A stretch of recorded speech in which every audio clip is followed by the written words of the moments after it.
না দেখুন অবশ্যই পেমেন্ট তো আমাদের অবশ্যই প্রয়োজন।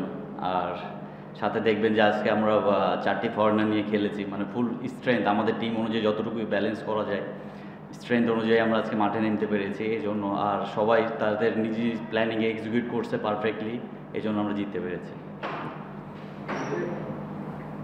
যেটা বললেন, মানে আজকে সকালবেলা তো একটা শঙ্কা ছিল যে আসলে আপনারা খেলবেন কি খেলবেন না, পেমেন্টটা ফুল হয়েছে কিনা, মানে 25%। যেটা কথা ছিল যে 25% চেক, 25% আপনারা নগদে পাবেন, পেয়েছেন কি হবে? জি, আমরা যেটা কথা ছিল কমিটমেন্ট তারা যেটা করেছে সেটা আমাদেরকে পেমেন্ট করেছে। জি, ফুল টিমেরই হয়েছে।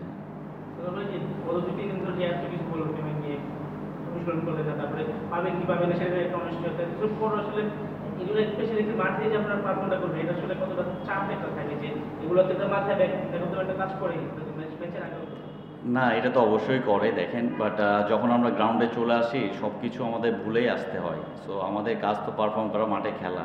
সো আমরা প্রেশারটা রিলিজ হয়ে গেছে, আমরা পেমেন্টটা পেয়েছি তাই বিফোর ম্যাচ আসার আগে। এই জন্য আমাদের আর কোনো প্রেশারটা থাকে নাই এবং আমরা আমাদের বেস্টটা দিয়ে খেলার চেষ্টা করেছি। আজকে জয়েন করলো, ফার্স্ট ম্যাচ খেললো, মানে তারা টিমে জয়েন করছে কবে? আর হচ্ছে এরকম প্র্যাকটিস ছাড়া মাঠে নেমে যাওয়া, পারফর্ম করা, এই বিষয়গুলোকে কীভাবে দেখেন? ওরা গতকালকে আসছে এবং দেখেন ওরা অনেক ফ্র্যাঞ্চাইজি খেলছে এবং অনেক দিন ধরে ক্রিকেট খেলে। সো তারা মেন্টালি অনেক স্ট্রং। তো এই কন্ডিশনে এর আগেও তারা খেলেছে, বিশেষ করে দায়াল মেবি। সো তারা অ্যাডজাস্ট করে ফেলেছে। আদর্শ নাকি? জি, আদর্শ নাকি? মানে আদর্শ একটা টিমের জন্য বা কালকে এসে আজকে খেলা নাকি? মানে আদর্শ নাকি? আদর্শ না, দেখেন বাইরে থেকে আসতে হলে তো অনেক কিছু মেনটেন করে তারপর আসতে হয়। লাইক আপনার জানেন যে এনওসি লাগে, তারপরে টিকিটের বিষয় থাকে, অনেক কিছু ক্লিয়ারেন্স লাগে। তো হয়তো বা এই জন্য ওদের তাদের আসতে লেট হয়েছে, আমি ডিটেলস জানি না। বাট অ্যাজ এ প্লেয়ার আমরাও যখন বাইরে খেলতে যাই বা এরকম ধরেন অন্য জায়গায় খেপ খেলতে আগের দিনেই কিন্তু যাই, যেয়ে কিন্তু ম্যাচ খেলি, বা ম্যাচের দিন সকালেও গিয়ে খেলা হয়েছে। সো এটা আমাদেরকে অ্যাডজাস্ট করতেই হবে। ন্যাশনাল টিমের ক্যারিয়ার খুব ছোট, এখনো সময় আছে, বাট আপনি কি এখনো ন্যাশনাল টিমে ফেরার স্বপ্ন দেখেন?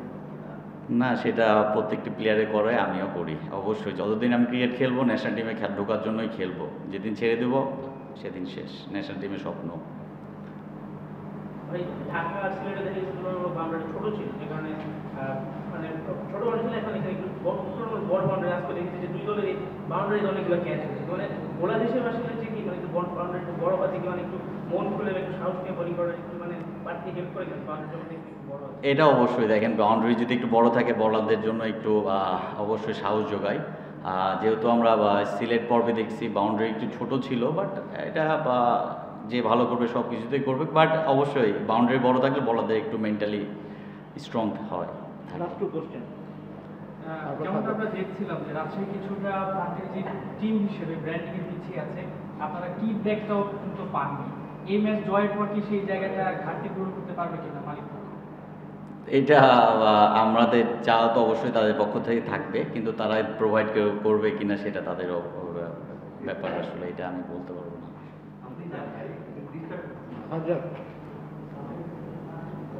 এবার তো মানে ব্যাটিং উইকেট হয়েছে, মানে বোলাররা একটু চ্যালেঞ্জে ছিল, বিশেষ করে লেফট আর্ম স্পিনাররা। তো সেই জায়গায় আপনি উইকেট নিলেন, ভালো করলেন, ম্যান অফ দ্য ম্যাচ হলেন। লেফট আর্ম স্পিনে বাংলাদেশের যে মানে বেস্ট সাকিব আল হাসানকে আপনি কি মিস করছেন কিনা? না, অবশ্যই দেখেন সাকিব আল হাসান তো আমাদের আইডিয়াল, আমাদের পুরো বাংলাদেশি। সে না থাকাতে অবশ্যই আমরা তাকে মিস করি। আর অবশ্যই দেখেন এইসব উইকেটে আসলে যত আমরা ম্যাচ খেলবো তত শিখবো। তো এইসব উইকেট অবশ্যই challenging, but at the time আমি যদি ভালো পারফর্ম করি এই জায়গাটাতে, বা যে কোনো প্লেয়ারই করে অবশ্যই এক্সট্রা তাকে বুস্ট আপ করবে। ওকে, থ্যাংক ইউ। থ্যাংক